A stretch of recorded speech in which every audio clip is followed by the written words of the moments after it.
for a very specific reason. And as the founder of Mission Waco, you have taught so many of us what it looks like to really serve the community in just unbelievable ways. So tell us just a little bit about Mission Waco and Church Under the Bridge. I grew up like most of you, middle class America, church kid, but through the grace of God over the years had experiences that helped me realize how narrow my worldview was of people who were so different, people in different cultures, people in poverty, and each step along the way I learned more and more about myself and confessed how much my whiteness, my middle classness had obstructed my compassion for the world.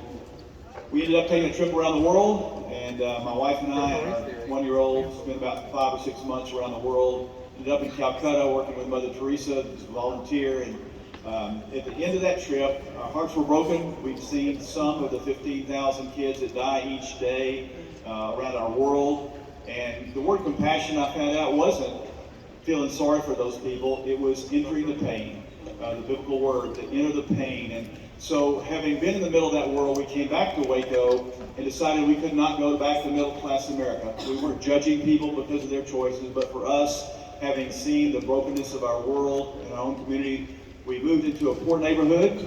Sadly, it was one of those classic neighborhoods where the blacks moved across the river, the white flight happened to the other part of town, and what used to be the old neighborhood that was nice and pretty now had become a neighborhood of poverty, mostly African American, prostitutes and crack dealers, people that were in really dire straits in poverty, a lot of crime. And so we bought an old house in the middle of that neighborhood. We bought a 4,000 square foot house for $12,000. Location, location, both ways. And moved in. There was a bar across the street called the Chat and Chew, and we bought that beat up old house. My father-in-law wasn't real happy, as you can understand. And we've been living there now for 45 years, and we work from a model called Christian Community Development.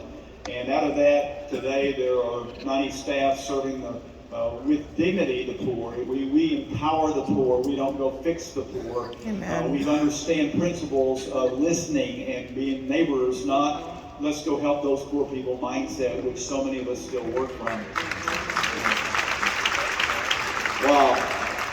Out of that, Church of the Bridge happened. It was just we went to meet the homeless underneath the I-35 bridge, and as Kristen said, it just continued to grow. So today, we've been a church for 30 years, black, white, brown, rich and poor, people from the streets and people that are mentally ill, professors from Baylor. It's just the most fun, amazing thing I've ever been a part of.